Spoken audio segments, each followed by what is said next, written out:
completely pivoting to the United States, which is having an interesting sort of anniversary commemoration this Saturday, July 4th. It will be 250 years since the founding. I don't know really how to talk about the founding of the United States.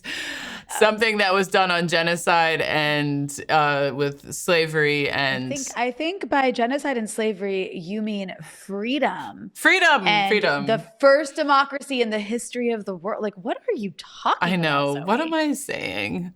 I pledge allegiance. Yes, I told that's you true. We start at the top of the show. We pledge our allegiance. So here we go.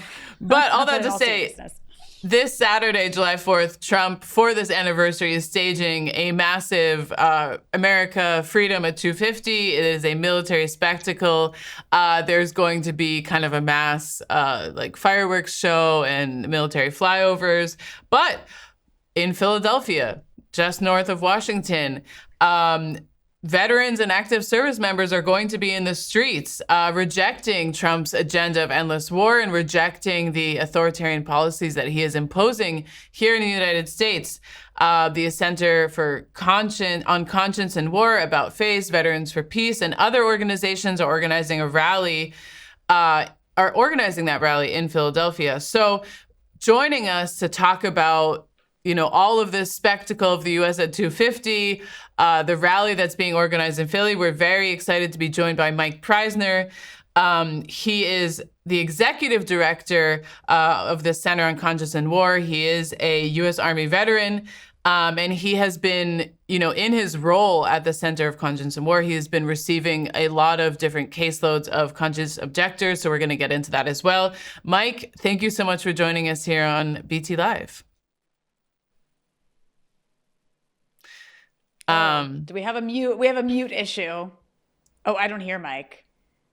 Do you hear Mike, Zoe? You don't hear Mike because you're smiling. But he won't unmute. We will get Mike with us soon. Wait, it might be. I am unmuted. I thought you were joking because I said "Happy Birthday, America," and so I thought you were saying, "No, you can't say that here." Amazing. So I was actually muted. Okay. Can't make this stuff up, folks. Well, Mike, please feel free to say it again.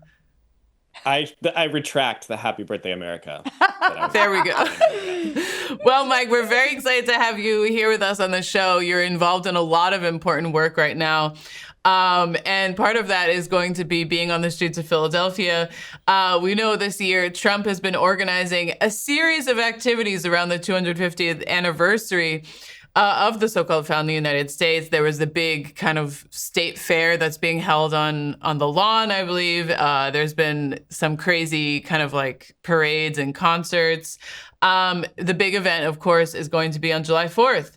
And again, you and your organization and several others are organizing a big rally to reject Trump's policies and drive to war. So can you talk a little bit about why now and, why is this being organized and what is kind of the main message of this action? Yeah, well, our luck has it that America's 250 was when Trump is president. And we know that a big thrust of these 250 commemorations are in a lot of ways a celebration of Trump and Trumpism. And if it's not direct, it's like the vision that the MAGA movement and Trump has of America, or the picture that they want to paint of America. And that will be the main thrust of the official government America 250 presentations and ceremonies and things that will be happening around the country. And so we want to provide a counter narrative to that. In the birthplace of the United States, Philadelphia, where the baby was born, where we're celebrating its 250.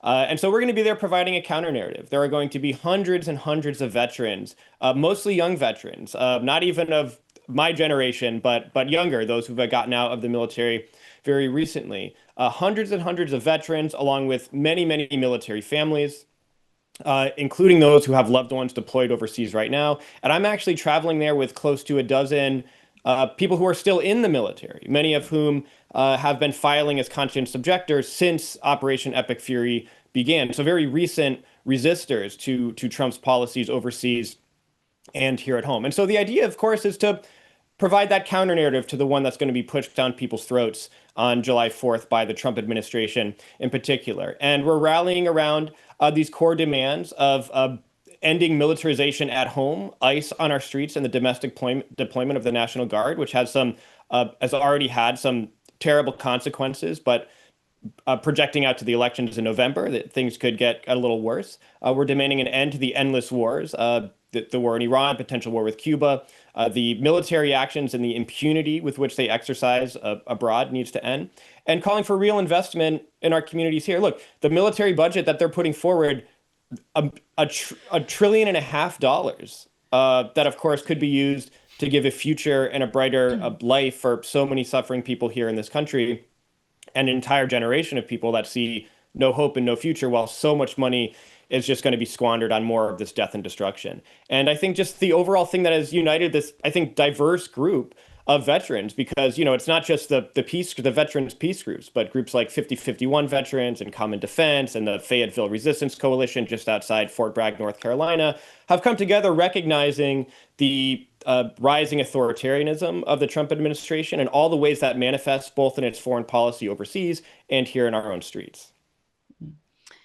Mike, we're at this kind of interesting juncture because while, the Trump administration is touting maximum support for the military and, making these shows of militarism a cornerstone of the America at 250 celebrations, this administration is also responsible for launching a flurry of irresponsible, risky, and very unpopular military strikes and wars across the globe.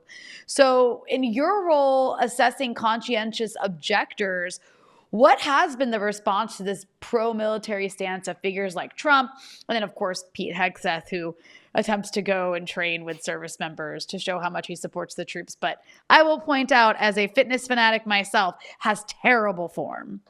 Yeah. Well, all the growth hormones not working out in the way that they hope, which is due to like 75% of the administration, I think, on those. But yeah, look, I mean, we have been, our organization assists anyone in the military who wants to file as a conscientious objector with free and professional services. And, we saw a massive surge once the Iran war began, a bigger surge than at any point during the entire global war on terror. And, I think it shows that there's a real reaction among this generation of service members to the types of things that this administration is carrying out. The bombing of the Manab Girls' School, which, speaking to the authoritarianism of the Trump administration, still refuses to cooperate with giving us the truth about what actually happened there, if anyone should be held accountable, blocking any kind of accountability for that horrific war crime. Similar with the destruction of that defenseless Iranian vessel that was coming back from India. These things they kind of celebrate and block accountability efforts. Many of those people that have reached out to us to get out of the military, specifically cited those incidents as things that caused them to be their breaking point, something that had been building but was a breaking point for them. But it isn't just those incidents. I mean, the swath of Trump policies are leading to this kind of thing too. You mentioned in your last interview the operation in Venezuela that killed over 100 people. One of our clients was on the ship that was launching the missiles to Venezuela that killed those people, and that was his breaking point. And he is now refusing to continue to go back in his filings as a conscientious objector.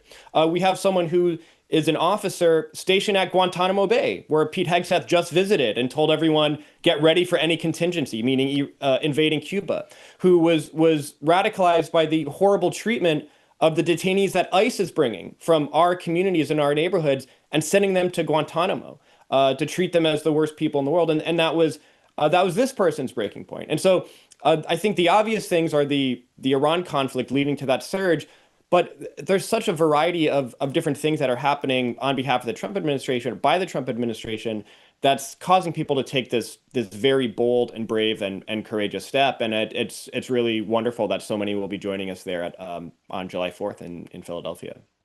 Before we let you go, Mike, just wanted to ask kind of if you can talk to a little bit about what the Center on Conscience and War does. I know you kind of outlined it in previous answers, but, what is it that the center does, and why is it important in your perspective to be organizing amongst vets and active service members? I think probably everyone watching this can think of a time where they didn't have the views and political beliefs that led them to watch a network like Breakthrough News. And so I think everyone can relate to the experience that you change. Some people watching may have had either completely apathetic beliefs, maybe some conservative beliefs, or whatever. People change their beliefs, and usually it's growing up, stop coming out of being a teenager and having life experience and witnessing things in the world that leads you to develop deeply held ethics and morals. For people in the military that go through that, who join the military having no politics or having conservative politics or being pro-military and pro-war or whatever, those of them who go through some kind of transformation where their morals and ethics develop to a point where they can't actually serve in the military anymore in good conscience, there are avenues for them to get an honorable discharge, keep their benefits, no longer have to do the thing they're being told to do, regardless of how long their contract is or whatever their obligation is to the military. Most people don't know that. And there are many, hundreds, if not thousands of people in the military who qualify as conscientious objectors, who do not know that these rights exist, do not know that there are free and professional services to guide them through every step of that complicated and confusing process. And so that's why we exist, to let people know that those options are available and to help people exercise those rights. And I think from the perspective of curbing these endless wars and militarism, both on our streets and abroad, it's important to find those people and to help those people, to activate those people, and to tell the world that those people exist. Because that cuts directly to the narrative that this government tries to give of this kind of loyal and obedient military that is supporting whatever is happening overseas. And, we know that with the Iran conflict in particular, public opinion was against the war. Which was, of course, a factor, and then having to try to find a way to bring it to an end. But I think raising the fact that there's a significant sector of the military that is not only opposed to it, but taking steps to refuse to take part in it, that is also very damaging to the government narrative and makes it harder for them to wage the types of conflicts that they want to wage. Well, incredibly important work there, Ronnie. Yeah, thank you. Really, really. No, super important work there. And I think it's super important. This is I think veterans and active service members have to organize on these things because people take them more seriously on the issues of war because they're the ones who are sent to go fight them. Yeah, and look, we're also getting the backlash of it here on our streets, in the United States. Everywhere, like right now, the National Guard is deployed in many places.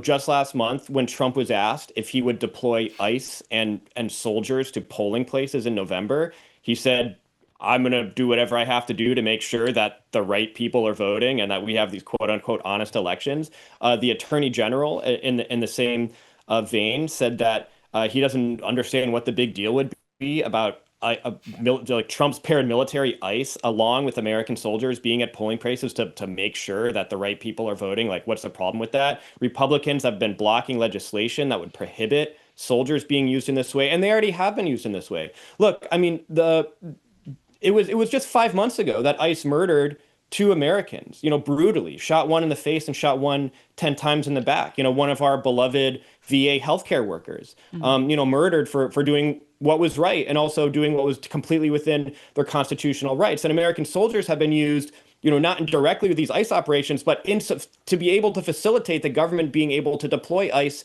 in this way. And so, we want to help those who don't want to take part in the killing abroad. But also, there's a great deal of violence and threats of violence through intimidation that the military is being used to conduct here at home. And many people are outraged by that, not just in the general population, but in the military as well. And our ability to find them and organize with them, I think, is going to become increasingly important as Trump sees his armed forces of the country as something that he can wield and use for whatever he wants. Right. It was a major deterrent factor in what led Trump to kind of negotiate and actually cede a lot of things in the Iran war. So super important work you're doing there, Mike. And thank you so much for joining us. We will be Breakthrough News will be covering the march on July 4th on the streets. We'll be live streaming. We'll hopefully be speaking with you, Mike, directly from the march. So we'll see you there, and make sure to tune in on Saturday because we will be braving the Philadelphia heat to cover this very important action that's taking place. It's going to be hot? Oh, yeah. Philly is hotter than New York. And New York is like... Don't wear a jacket. Don't wear... It's a humid in Philly, too. It's like humid hot. Yeah, get ready to sweat. Bring your deodorant. We'll be out there. And see you on Saturday, Mike. Great. Yeah, I'll see you there.